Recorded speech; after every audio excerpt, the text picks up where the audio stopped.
স্বাগতম। আজকের আমরা পৃথিবীর এক গুরুত্বপূর্ণ সময় সম্পর্কে জানব, যেটি ছিল ডাইনোসরাস যুগ।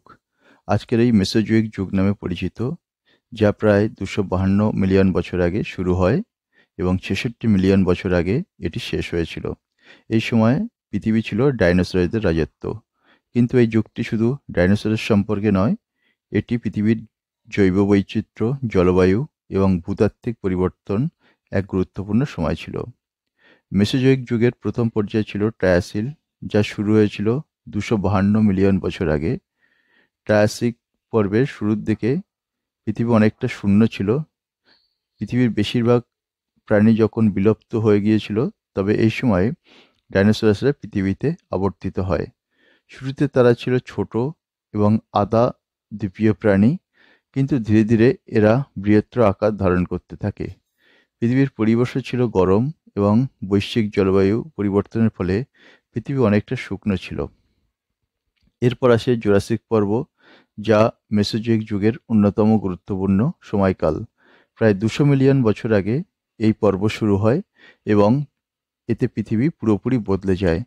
পৃথিবী যখন অনেকটা শীতল ছিল এবং বৃষ্টি বাড়তে থাকে, যার ফলে উদ্ভিদ এবং জীবজগৎ দ্রুত বিকাশ লাভ করে। এই সময়ের মধ্যে অনেক বিশাল আকারের ডাইনোসর পৃথিবীতে প্রত্যাবর্তন করে। ব্যাকটেরিওসাস, স্টেগোসারাস, অ্যালোসারাসের মতো বিশাল প্রাণীগুলো এই সময়ে আবির্ভূত হয়। কিন্তু মেসোজোয়িক যুগের সবচেয়ে চমকপ্রদ সময় এবং ক্রিয়েচার্স পর্ব, যা প্রায় 120 মিলিয়ন বছর আগে শুরু হয় এবং 66 মিলিয়ন বছর আগে যেটা শেষ হয়েছিল। এই সময় পৃথিবী ছিল পুরোপুরি পরিবর্তিত। পৃথিবী ভেঙে ছোট ছোট মহাদেশে পরিণত হয়েছিল এবং ডাইনোসরদের রাজত্ব আরও শক্তিশালী হয়ে ওঠে। টিরানোসরাস রেক্স, ট্রাইসেরাটপস এবং ভেলোসিরাপটরের মতো এই সময়ের বিখ্যাত ডাইনোসরের মধ্যে অন্যতম। এছাড়া ফুলের উদ্ভিদের এই সময়ে প্রথম দেখা যায়, যা পৃথিবীর পরিবেশের জন্য যা গুরুত্বপূর্ণ ছিল। 66 মিলিয়ন বছর আগে পৃথিবী বদলে যায় এক বিশাল প্রাকৃতিক বিপর্যয়ের কারণে। ডাইনোসরদের গণবিলুপ্তি ঘটে এবং পৃথিবীর জৈব বৈচিত্র্যে এক বিপুল পরিবর্তন নিয়ে আসে।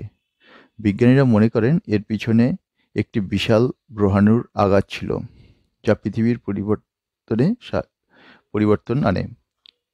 তীব্র আগ্নেয়গিরির ক্রিয়া, জলবায়ুর পরিবর্তন এবং খাদ্যচক্রের বিপর্যয় ডাইনোসরদের জন্য মৃত্যু ডেকে আনে। ডাইনোসরদের বিলুপ্তি পৃথিবীতে নতুনভাবে পাল্টে দেয়। এই বিপর্যয়ের জ্বর স্তন্যপায়ী প্রাণী এবং পাখির মতো নতুন ধরনের প্রাণী ধীরে ধীরে পৃথিবীকে পূর্ণতা দেয়। আমাদের আধুনিক জগৎ, এমনকি আজকের পাখিরা ডাইনোসরদের উত্তরসূরি। আজও ডাইনোসরদের জীবাশ্ম আমাদের পৃথিবীতে ইতিহাস সম্পর্কে অমূল্য তথ্য প্রদান করে।